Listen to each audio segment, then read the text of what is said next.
Helo, heddiw ma dyn ni am ymestyn. Mae'r prop gyda fi, y sgarff, a hefyd y stôl.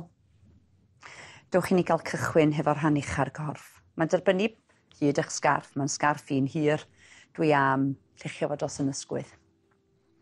Yna mae'r braich mynd i fyny'r cefn, ac yna wrth gwrs mae'n fyny pa mor rhugl mae'r symudiad i chi, i ba mor agos mae'r dwylo'n cyrraedd. Ond beth dwi'n neud ydy cropian a crafu'r bysedd a'r dwylo yn agos at ei gilydd, nes bo fi yn teimlo'r ymestiniad.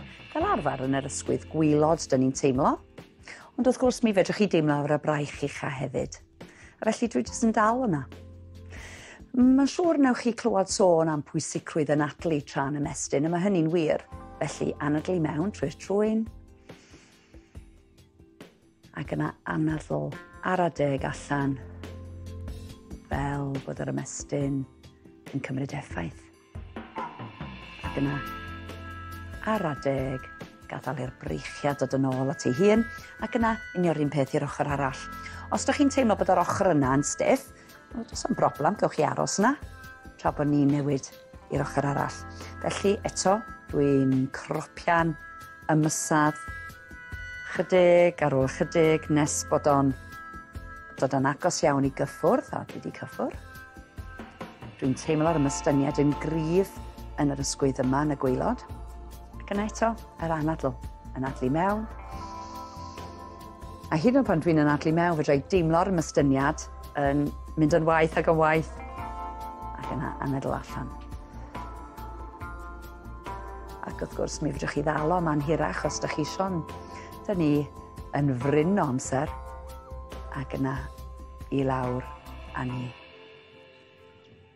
Dwi am rhoi un braich tu ôl i'n nghefn, ac eto, os ydych chi'n ffeindio hwn yn anodd, mi fedrwch chi ddefnyddio'r sgarff i roi fwy o hyd i'r braich.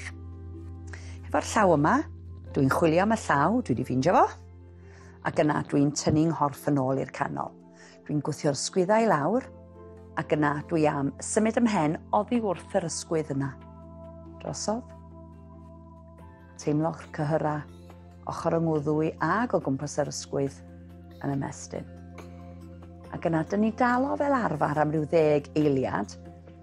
Felly, os ydych chi'n gwneud hwn ar ben eich hun, mi fedrwch chi gwneud yr adag neu'r amser, ydych chi'n dal yr ymystyniad yn hirach. Ac yna i fyny wrth gwrs, dyn ni'n gyfyn mewn amser. Braich arall tu ôl i'n nghefn, dwi'n chwilio am yn llaw. Gnewch yn siŵr bod chi yn gwthio'r ysgwydd yna i lawr, ac yna mae'r pen yn symud i'r ochr, ac os di'n dyn, dyn ni yn dueddol i troi'r pen i fyny, felly byddwch yn ymwybodol lle mae'ch gen.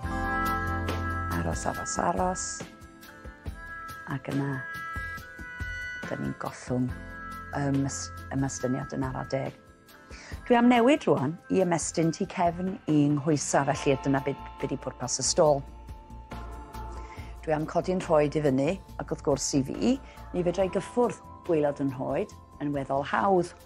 Ond wrth gwrs, os ydych chi yn teimlo bod cefn y goes yn fwy stiff, eto mae'r sgarff gyda fi, rhwng gwaelod y droed, ac yna mi fedrwch chi ymestyn. Mond mymryn o ymystyniad ydych chi eisiau teimlo, os di'r stretch yn ormod, mae'r cyhyra'n tynhau yn erbyn y stretch.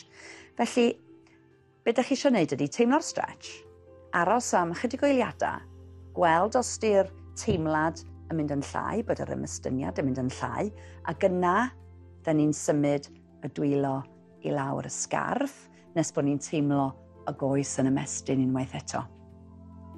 Ac wrth gwrs, mi fedrwch chi wneud hyn sawl tro wrth agoshau at y droed. Ac yna dwi am newid i'r ochr arall. Ac wrth gwrs i rai ohonoch chi, falle bod chi'n teimlo'r ymystyniad sydd bin, ydych chi'n gorfod rhoi sgarff rownd eich troed. A mo. Breichio syth, dwi'n plygu o'r hip, a na fo, fedra i deimlo fo.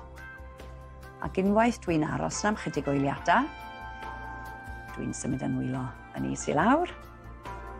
Dwi'n dal o'na, teimlo'r ymystyniad, Ac wrth gwrs, os ydych chi'n gwneud hyn yn amser eich hun, mi fedrwch chi ddal o'n hirach. A na fo.